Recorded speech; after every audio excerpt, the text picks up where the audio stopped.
ಕುಮಾರಸ್ವಾಮಿಯವರನ್ನ ಭೇಟಿಯಾಗಿದ್ದಾರೆ ಸಂಸದ ಪ್ರತಾಪ್ ಸಿಂಹ. ಬಿಡದಿ ತೋಟದ ಮನೆಯಲ್ಲಿ ಭೇಟಿಯಾಗಿ ಮಾತುಕತೆ ನಡೆಸಿದ್ದಾರೆ.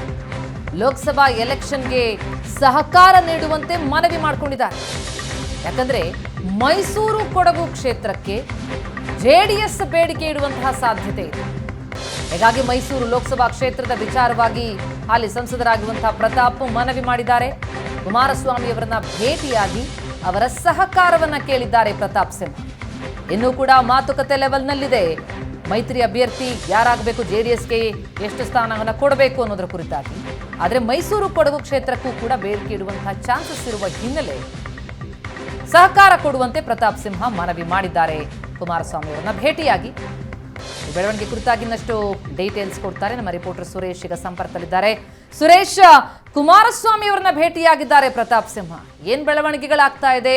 ನಿಜಕ್ಕೂ ಜೆಡಿಎಸ್ನ ಚಿಂತನೆ ಏನು, ಲೆಕ್ಕಾಚಾರ ಏನು ಈ ಭೇಟಿಯನ್ನು ವಿಶ್ಲೇಷಿಸೋದಾದ್ರೆ? ಪ್ರತಿಮಾ, ಮೈತ್ರಿ ಆದ ಬಳಿಕ ಕುಮಾರಸ್ವಾಮಿ ಅವರನ್ನ ಮತ್ತೆ ದೇವೇಗೌಡರನ್ನ ಸಾಕಷ್ಟು ಜನ ಬಿಜೆಪಿ ನಾಯಕರು ಭೇಟಿ ಆಗ್ತಾ ಇರುವಂತದನ್ನ ನಾವು ನೋಡ್ತಾನೆ ಬಂದಿದ್ದೀವಿ. ಇದೀಗ ಪ್ರತಾಪ್ ಸಿಂಹ ಅವರ ಸರದಿ. ಇವತ್ತು ಬೆಳಿಗ್ಗೆನೆ ಬಿಡದಿಯ ತೋಟದ ಮನೆಗೆ ಬಂದು ಕುಮಾರಸ್ವಾಮಿ ಅವರನ್ನ ಭೇಟಿ ಮಾಡಿ ಹೋಗಿದ್ದಾರೆ. ಈ ಹಿಂದೆ ಕೂಡ ಪ್ರತಾಪ್ ಸಿಂಹ ದೇವೇಗೌಡರನ್ನ ಒಂದೆರಡು ಬಾರಿ ಭೇಟಿ ಮಾಡಿದ್ರು. ದೇವೇಗೌಡರು ಸುತ್ತೂರು ಮಠಕ್ಕೆ ಹೋದಂತ ಸಂದರ್ಭದಲ್ಲಿ ಮತ್ತೆ ಅವರು ಮೈಸೂರಿಗೆ ಹೋದಂತ ಸಂದರ್ಭದಲ್ಲಿ ಒಂದೆರಡು ಸಲ ದೇವೇಗೌಡರನ್ನ ಭೇಟಿ ಮಾಡಿದ್ರು. ಆದ್ರೆ ಕುಮಾರಸ್ವಾಮಿ ಅವರನ್ನ ಭೇಟಿ ಮಾಡಿರ್ಲಿಲ್ಲ. ಇವತ್ತು ಬಂದು ಭೇಟಿ ಮಾಡಿದ್ದಾರೆ. ಇತ್ತೀಚಿನ ಬೆಳವಣಿಗೆಗಳಲ್ಲಿ ಪ್ರತಾಪ್ ಸಿಂಹ ಅವರ ಸಹೋದರನ ವಿರುದ್ಧ ಕೇಳಬಂದಂತ ಒಂದು ಆರೋಪ ಏನಿದೆ, ಅವರ ಮೇಲೆ ಒಂದು FIR ದಾಖಲು ಮಾಡಿದಂತ ಆರೋಪ ಏನಿದೆ, ಅಂತ ಸಂದರ್ಭದಲ್ಲಿ ಕುಮಾರಸ್ವಾಮಿ ಅವರು ಪ್ರತಾಪ್ ಸಿಂಹ ಮತ್ತೆ ಅವರ ಸಹೋದರನ ಪರವಾಗಿ ನಿಂತಿದ್ರು. ಅದರ ಜೊತೆಯಲ್ಲಿ ಈ ಒಂದು ಮೈತ್ರಿ ಏನು ನಡೀತಾ ಇದೆ, ಈ ಸಂದರ್ಭದಲ್ಲಿ ಮೈಸೂರು ಕೊಡಗು ಕ್ಷೇತ್ರವನ್ನು ಕೂಡ ಜೆಡಿಎಸ್ ಕೇಳ್ತಾ ಇದೆ ಅನ್ನುವಂತ ಒಂದು ಮಾತುಕತೆಗಳು ನಡೀತಾ ಇದೆ. ಆ ಹಿನ್ನೆಲೆಯಲ್ಲಿ ಪ್ರತಾಪ್ ಸಿಂಹ ಅವರು ಇವತ್ತು ಕುಮಾರಸ್ವಾಮಿ ಅವರನ್ನ ಭೇಟಿ ಮಾಡಿದ್ದಾರೆ. ಒಂದಷ್ಟು ಲೋಕಸಭಾ ಚುನಾವಣೆಯಲ್ಲಿ ಒಂದಷ್ಟು ಪರಸ್ಪರ ಸಹಕಾರ ತಗೊಳ್ಬೇಕು, ಕೊಡ್ಬೇಕು ಅನ್ನುವಂತ ನಿಟ್ಟಿನಲ್ಲಿ ಒಂದಷ್ಟು ಮಾತುಕತೆಗಳು ಕೂಡ ಆಗಿರುವಂತದ್ದು. ಅಂದ್ರೆ ಲೆಕ್ಕಾಚಾರ ಏನಂದ್ರೆ ಈಗ ನಿಜಕ್ಕೂ ಕೂಡ ಜೆಡಿಎಸ್ ಅಂತದೊಂದು ಬೇಡಿಕೆ ಇಡುವಂತ ಚಾನ್ಸಸ್ ಇದೆಯಾ?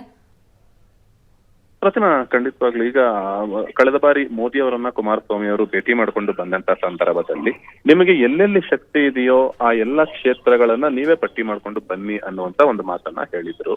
ಸಹಜವಾಗಿ ಜೆಡಿಎಸ್ಗೆ ಹಳೆ ಮೈಸೂರು ಭಾಗದಲ್ಲಿ ಒಂದಷ್ಟು ಶಕ್ತಿ ಇದೆ, ಮೈಸೂರು ಭಾಗದ ಮೇಲೂ ಕೂಡ ಕಣ್ಣಿಟ್ಟಿದೆ, ಮೈಸೂರು ಕ್ಷೇತ್ರವನ್ನು ಕೂಡ ಜೆಡಿಎಸ್ ಕೇಳ್ತಾ ಇದೆ ಅನ್ನುವಂತ ಒಂದಷ್ಟು ಚರ್ಚೆಗಳು ಬಹಳಷ್ಟು ಗಂಭೀರವಾಗಿ ರಾಜಕೀಯ ಪಡಸಾಲೆಯಲ್ಲಿ ಕೇಳಿ ಬರ್ತಾ ಇದೆ. ಆ ಹಿನ್ನೆಲೆಯಲ್ಲಿ ಇಂದು ಕುಮಾರಸ್ವಾಮಿ ಅವರನ್ನ ಭೇಟಿ ಮಾಡಿದ್ದಾರೆ ಪ್ರತಾಪ್ ಸಿಂಹ ಅಂತ ಹೇಳಲಾಗ್ತಾ ಇದೆ. ಆದ್ರೆ ಸದ್ಯದ ಮಟ್ಟಿಗೆ ಏನು ಮಾತುಕತೆ ನಡೀತು ಅನ್ನುವಂತ ಮಾಹಿತಿಗಳು ಇನ್ನೂ ಬಹಿರಂಗ ಆಗಿಲ್ಲ. ಬಹುತೇಕ ಪ್ರತಾಪ್ ಸಿಂಹ ಅಥವಾ ಕುಮಾರಸ್ವಾಮಿ ಅವರು ಮುಂದಿನ ದಿನಗಳಲ್ಲಿ ಇದರ ಬಗ್ಗೆ ಮಾಹಿತಿಯನ್ನ ನೀಡಬಹುದು. ಥ್ಯಾಂಕ್ ಯು ಸುರೇಶ್, ತಮ್ಮೆಲ್ಲ ಮಾಹಿತಿ.